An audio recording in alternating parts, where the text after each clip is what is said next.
Narito na ang Veritas Editorial, ang paninindigan ng Veritas 846 sa mga napapanahong usapin sa bansa. Pakinggan si Reverend Father Anton C.T. Pascual, Pangulo ng Veritas 846, ang radyo ng simbahan. Veritas Editorial. Mga kapanalig, ngayon po ay World Humanitarian Day. Ano ba ito? Paano nagsimula ito? Sa araw na ito, noong Agosto 2003, o mahigit 2 dekada na ang nakakaraan, kapanalig, 22 na humanitarian aid workers ang nasawi sa pagbobomba sa United Nations headquarters sa Baghdad, Iraq. 5 taon pagkalipas ng trahedyang iyon, idineklara ng United Nations General Assembly ang 19 na Agosto bilang World Humanitarian Day.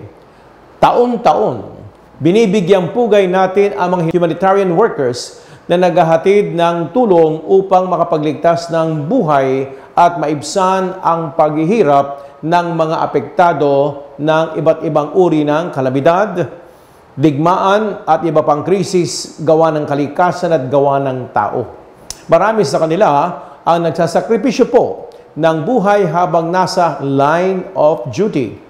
Patuloy din ang paglabag sa international humanitarian law na naglalayong protektahan ang mga inosenteng sibilyan at aid workers, lalo na sa mga lugar na may matitinding kaguluhan.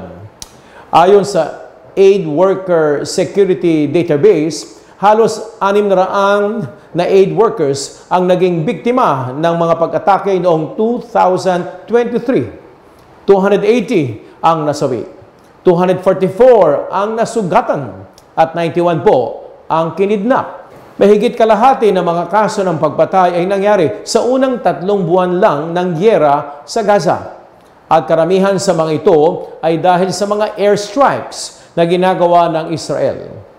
Ang taong 2023 na nga ang pinakamadugong taon para sa mga humanitarian workers, kapanalig. Noong 2022 naman, ang South Sudan ang pinakamapanganib na bansa para sa kanila kung saan umabot sa 185 ang mga kinidnap. Ngayon taon, habang isinusulat natin ang editorial na ito, kapanalig, halos 200 humanitarian workers na ang nasawi sa buong mundo. Karamihan sa kanila ay local actors o mga humanitarian workers na wala mismo sa mga apektadong komunidad. Noong Abril, muling nanawagan si Pope Francis ng agarang ceasefire sa Gaza Strip matapos mapatay ang 7 aid workers ng World Central Kitchen, isang humanitarian organization na naghahatid ng pagkain sa mga bansang nasa gitna ng digmaan. Ano ba yan? Nagkakawang-gawa nga pinapatay pa. Ayon nga sa organisasyon, sa kabila ng pakikipag-ugnayan nila sa militar ng Israel para nga sa paghatid ng mga relief assistance at kasama na rehab assistance, inatake pa ng Israeli Defense Forces, IDF, ang kanilang mga kasamahan. Pahayag ni Israel Prime Minister Benjamin Netanyahu, hindi sinasadyang matamaan ng IDF ang mga inosenteng tao. Karaniway nangyayari ito sa digmaan, collateral damage. Kumbaga, iimbestigahan daw nila ang insidenteng ito. Sana nga, kapanalig. Isa sa mga nasawi ang Katolikong mula sa Poland na si Damian Sobol. Ayon sa kanyang kaibigan, nakilahok na rin si Damian sa humanitarian efforts sa Ukraine.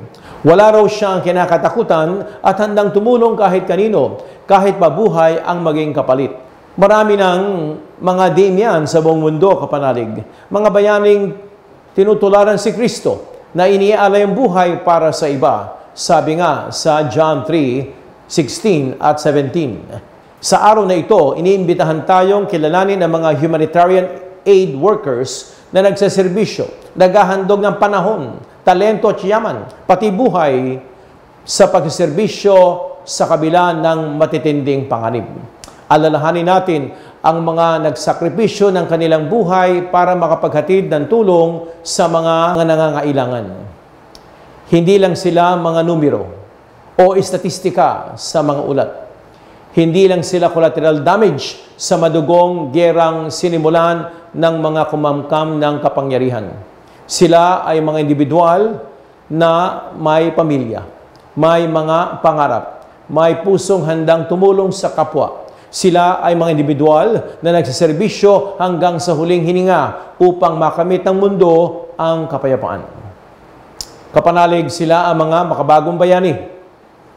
Tulad nga ng mensahe ni Pope Francis sa World Humanitarian Day noong 2021, taliwas sa pagiging Kristiyano ang manatiling walang malasakit at walang pakialam sa paghihirap ng napakarami nating kapatid na apektado ng iba't ibang uri ng krisis. Makiisa tayo sa panawagan ng ceasefire sa mga lugar na winawasak ng digmaan tulad ng sa Ukraine at sa Middle East.